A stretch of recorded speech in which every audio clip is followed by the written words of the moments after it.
Madame la présidente, monsieur le ministre, messieurs les rapporteurs, mes chers collègues, alors que le contexte de crise sanitaire a déjà fortement ébranlé nos libertés individuelles et collectives, le gouvernement et la majorité LaREM font le choix de les miner plus encore avec ce texte, signe d'un virage ultra-sécuritaire et droitier à la veille de l'élection présidentielle.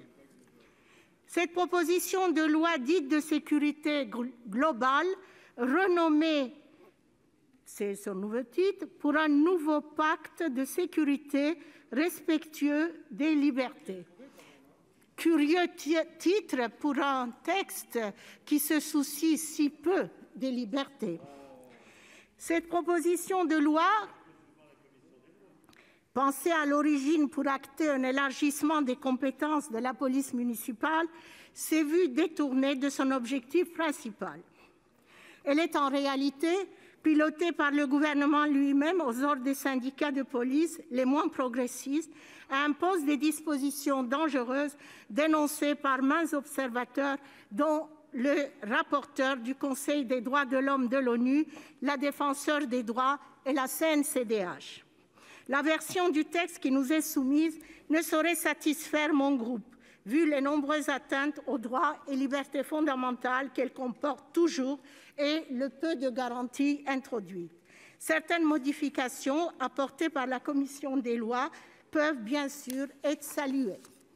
Celle-ci a par exemple supprimé l'article 20 bis qui prévoyait la transmission d'images provenant des systèmes de vidéoprotection installés dans les parties communes des immeubles.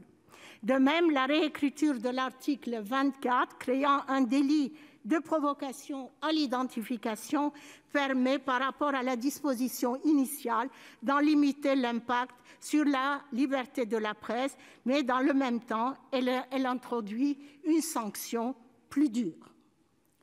Le réel problème que soulève cet article 24 n'a pas non plus été réglé.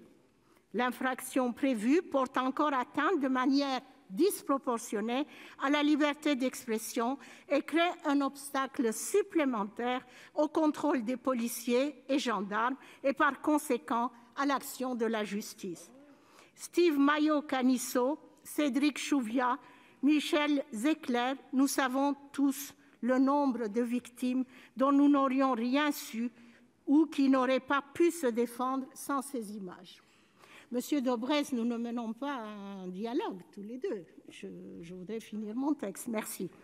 Les articles 21, 22 et 22 bis concernent le déploiement et l'intensification de la vidéosurveillance, ce à quoi nous, écologistes, nous nous opposons. Entre surveillance de masse en marche et instillation de la peur, ce gouvernement a fait le choix de la doctrine Big Brother. L'usage des drones, particulièrement intrusif, inquiète légitimement tant il est lui aussi susceptible de brider la liberté de manifester. Nous disons également non au maintien de l'article 27 qui prévoit la possibilité pour les policiers nationaux et les militaires de la gendarmerie de conserver leurs armes en dehors des heures de service et dans des établissements recevant du public. Reconnaissons enfin que ce texte n'a hélas de global que le nom. Il manque d'ambition et ne s'appuie sur aucune vision complète et réellement novatrice de la sécurité en France. Rien n'a été pensé quant à la formation des policiers, notamment sur les questions de lutte contre tout type de discrimination. Rien n'a été envisagé pour remédier au contrôle aux faciès, aux violences policières ou encore à cette culture de l'impunité qui jette le discrédit sur l'image des forces de l'ordre et contribue à saper le lien de confiance nécessaire entre elles et la population. Briser l'omerta qui protège les agents violents quand la majorité des bons agents en subissent les conséquences aurait été la réponse juste. En ce sens, à quand une indépendance de l'IGPN ? Prétextant une situation sécuritaire dégradée, le gouvernement alimente en réalité, sans réel fondement, la surenchère sécuritaire dans notre pays au travers de ce PJL déguisé en PPL. Pour toutes ces raisons, le groupe écologiste Solidarité et Territoires votera contre ce texte. Je vous remercie. Merci.